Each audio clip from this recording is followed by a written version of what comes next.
रघुवीर और चेतन अपने घर से निकल गए होते पहाड़ी के रास्ते से होकर अपने घर के चोला के लिए लकड़ियाँ लेने जंगल जा रहे होते। अरे भाई चेतन, लकड़ियाँ तो मिलेगा ना? तू इतना ठंड में मुझे घर से निकल के ले गया, मुझे तो बहुत ठंडी लग रही है। उफ।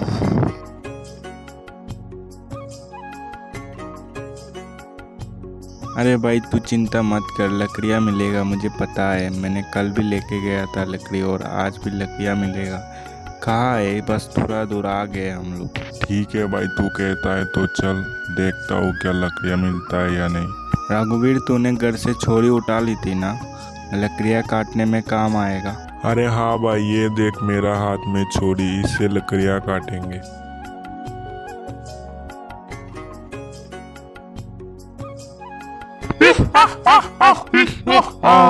आज मैं तुम दोनों को नहीं छोड़ूंगी, कच्ची चबा जाऊंगी आज मैं तुम दोनों को। हमें छोड़ दो, हमें तुम्हारा क्या बिगाड़ा है? हमें छोड़ दो। मेरे घर में मेरे बीबी, 2 बच्चे रो रहे होंगे, मेरा इंतजार कर रहे होंगे, मुझे छोड़ दो। हाँ हाँ, हमें छोड़ दो, हम कभी नहीं देखेंगे इस जंगल में दोबारा। हमें छोड़ दो चुड़ैल जी। तुम्हारी तरह मैं भी एक लड़के से प्यार करता था, लेकिन उसने मुझे धोखा दे दिया। दरअसल ये बात बहुत पुरानी, तकरीबन 5 साल पहले मोहिनी नाम की ये लड़की अपने मम्मी और पापा के साथ कमलपुर में रहती थी। मोहिनी के पिता किशन लाल कमलपुर गांव के सरपंच थे। उनकी बात हर गांव वाले मानते थे और वो प्यार के रिश्ते से नाखुश थे। लेकिन किशन लाल की बेटी मोहिनी इस बात को नहीं मानती थी और वो एक लड़के से प्यार कर बैठी थी। और वो लड़का और मोहिनी रोज मिलते थे और ढेर सारे बातें करते थे। लेकिन एक दिन मोहिनी बोल के उठती है कि रोहन, तुम कब मेरे पापा से मेरी और तुम्हारे रिश्ते की बात करोगे? ठीक है मोहिनी, तुम जब बोलोगे मैं उस दिन आ जाऊंगा तुम्हारे पापा से हम दोनों के रिश्ते की बात करने के लिए। लेकिन मैंने सुना है काफ़ी लोगों से कि तुम्हारे पिता गांव के सरपंच है और वो ये प्यार वाले रिश्ते को नहीं मानते और उसे पसंद भी नहीं करते। क्या वो मुझे पसंद करेंगे? क्या हुआ मोहिनी बेटी, आके खाना खा लो। मम्मी या पापा से बोल दीजिएगा, मैं शादी करूंगी तो रोहन से ही करूंगी, नहीं तो मैं मर जाऊंगी। सुनिए मोहिनी के पापा, आप मोहिनी की पसंद के लड़के से उसकी शादी करवा दीजिए, नहीं तो वो और किसी लड़के से नहीं शादी करेगी। तुम दोनों जो बोलोगे वही होगा। मेरे बेटी से बढ़कर मेरे लिए कुछ भी नहीं है। बेटी मोहिनी, जरा इधर आना, कुछ बात करनी है तुमसे। हाँ मोहिनी बेटा, तुम जिससे प्यार करते हो कल उसे बुला लेना, कुछ बात करनी है उससे। अरे बेटा, तुम्हारा नाम क्या है और तुम क्या करते हो? अंकल, मेरा नाम रोहन है और मैं मोहिनी के साथ ही कॉलेज में पढ़ता हूँ। फिलहाल तो अभी मैं कुछ नहीं कर रहा, लेकिन मेरा कॉलेज ख़त्म होने के बाद ही मैं अपने अंकल के या मैनेजर के पोस्ट में लग जाऊंगा जॉब पे। अंकल, मैं आपकी बेटी मोहिनी से बहुत प्यार करता हूँ और उससे शादी करना चाहता हूँ। मैं उसे बहुत खुश रखूँगा, कभी दुख नहीं दूँगा। चाहे मुझे भूखा पेट सोना क्यों ना पड़ जाए, लेकिन उसे कभी भूखा पेट नहीं सोने दूँगा। रोहन शादी के कुछ महीने बाद ही अपना रंग दिखाना शुरू कर देता है, क्योंकि वो मोहिनी से प्यार नहीं करता था।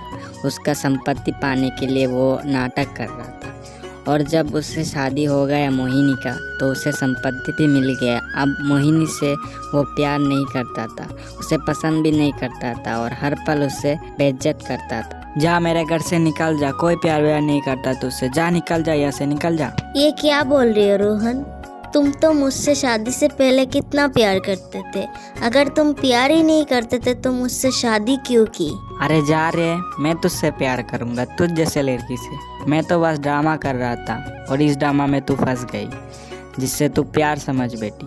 मैं तुझसे कोई प्यार नहीं करता था, मैं तो बस तेरे संपत्ति धन दौलत से प्यार करता था, जो मुझे अब मिल चुका है।